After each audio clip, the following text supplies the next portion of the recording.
Hello, everybody. As you've already heard, my name is Matt, but here's what you don't know. I am half Norwegian and half Sicilian.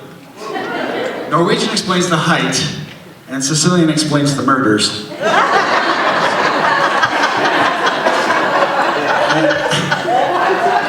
You also heard that my last name is Orefice.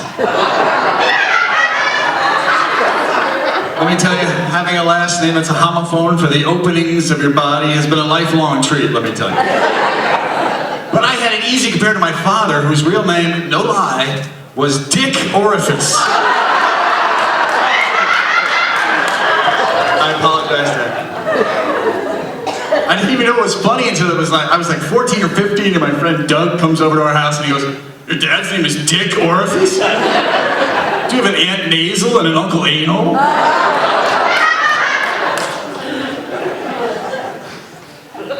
But that's okay. For all those people whose last names are like Butts, Bottoms, Beavers, and Bosomworth, I feel your pain. But I'm going to do something about it. I'm going to be changing my name soon. It's a toss-up between Bosomworth, Titmus, and Lifshitz. I don't know.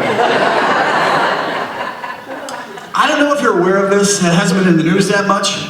But there's a presidential election coming.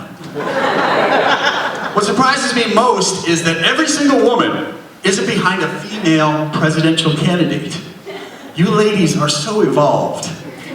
Let's reverse the situation. Imagine the United States has only had female presidents for the last 230 years. And then along comes a guy, a dude, one of us, to run for the office. He'd have a slogan like, "Yes, a man can. Go with a bro." Or, "Make America male again." Did I do that right? He'd be out on the campaign trail making all kinds of sexist promises. He'd be like, "I will make Super Bowl Monday a national holiday. I will take Lifetime and the Hallmark Channel off of cable. I will make it illegal to throw Jack and Jill baby showers. I will make every beach clothing optional. I will ban bras. But best of all, I will eliminate Valentine's Day. Go with the broom! Go with the broom!"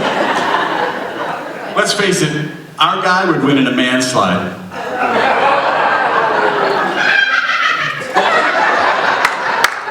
That's a bonus.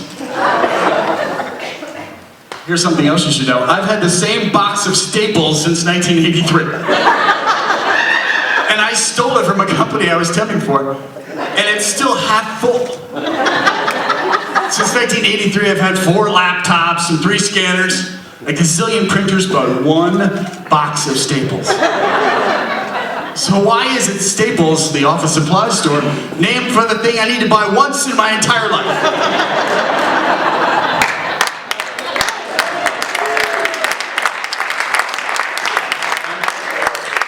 Maybe they should have called it Staplers. At least I've blown through a bunch of them. And I know you guys look worried, but don't worry. The box of Staples is in my will. It's going to my daughter. It's going to be fine. Last fall, I finally checked the box and became an organ donor.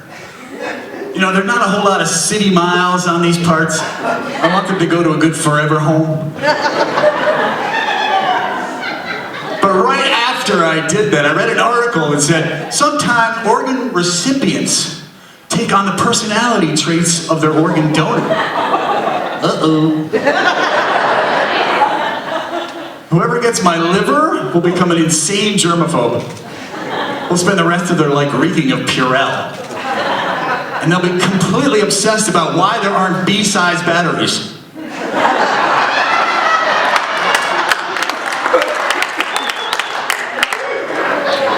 The person who gets my kidney will go around insulting everyone's improper grammar. Actually, it's farther, not further. Farther is literal distance, further is figurative distance. Get it right, you moron.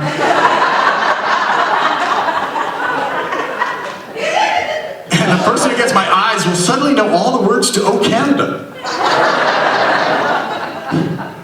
But the person who gets my heart will weep, sob, and sputter uncontrollably at the finale of The Biggest Loser.